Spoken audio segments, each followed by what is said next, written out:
We are back now with our big board. We have Larry Hackett and Giannis Pappas at the table with us this morning. And first up, we're talking about some trouble for some big-name comedians. Bill Maher, the latest to face fallout. He is taking heat for using a racial slur on his HBO show Friday night. Take a look at the exchange.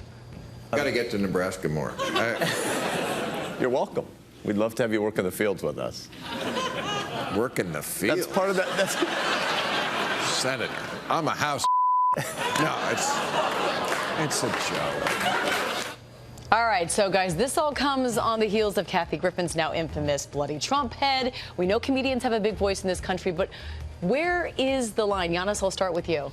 I don't know until a comedian crosses it. I'm constantly searching. Did Bill Maher cross the line? Yeah.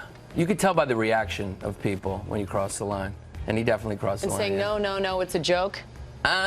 You know, I'm all for free speech, like, you know, but free speech just means, like, you don't get put in jail. It doesn't mean, like, people aren't going to get offended, you know? So...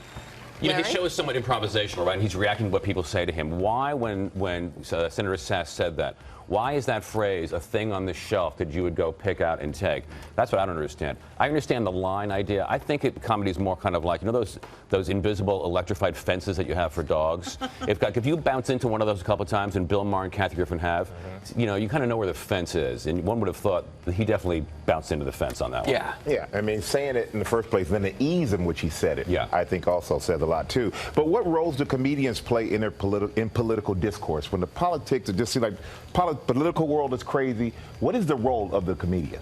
Well, it lets off a lot of steam. I think whether you look at Saturday Night, I mean, people are waiting for Saturday Night Live every week to kind of like let off that steam and see what kind of outrageous things they say. So they kind of help package the anger. They're also supposed to be funny and sort of package what the culture is thinking. So I think it's hugely important. I think job one is to be funny. Yeah, I think it's to illuminate hypocrisy. Once it kind of crosses the line into punditry, it kind of becomes useless. It's not satire anymore, and it's useless to the people. We work for the people, you know. We want to expose hypocrites. Yeah, and we saw Stephen Colbert actually get into some hot water as well, making a comment that a lot of people said, or some critics said, was homophobic.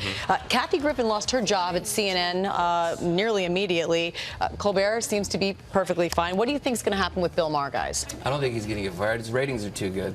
You know, I think if he does get fired, it'll be because his ratings will dip. Yeah, he's in a marketplace where I think it's going to be tolerated. You know, whatever happens, whether it's Billy Bush or other people who lose their jobs for, you know, comments like that, it's the workplace and the marketplace. And I think in both of these cases, Bill Maher is going to get through.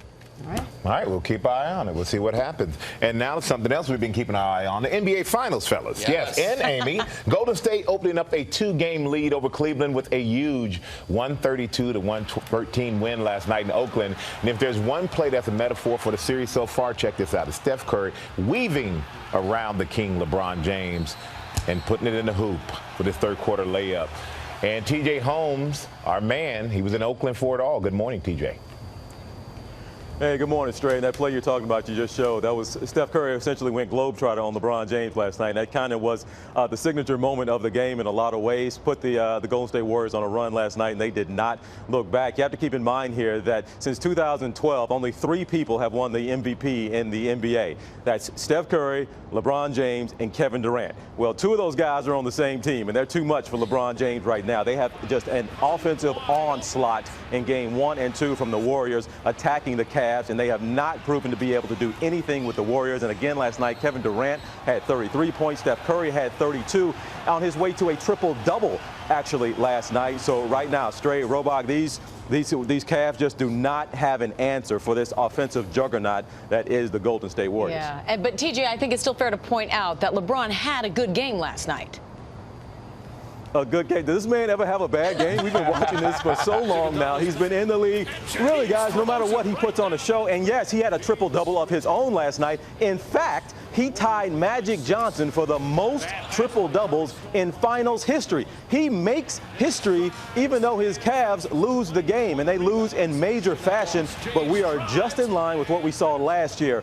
The Warriors went up 2-0 last year in games 1 and 2. They blew the Cavs out in game 2 last year as well. So after the game last night, people were asking LeBron, the reporters were asking him about what his thoughts are going into game 3, going back to Cleveland. He said, well, I just need to get me some food and some wine and I'll be all right. He's been down this road before. They know they'll be fine and they can come back and win this thing because they did it last year. And Coach Steve Kerr is back on the sideline for the Golden State Warriors. Can they come back, you guys? You know, I was going to say it is like last year, except for 2 words, Kevin Durant. Durant is standing in the middle of that room. Yeah. That could be a little bit of a problem. Too many All right. weapons. Too many weapons. Well, you know what? You can see Game 3 of the NBA Finals Wednesday at 9 p.m. Eastern right here on ABC.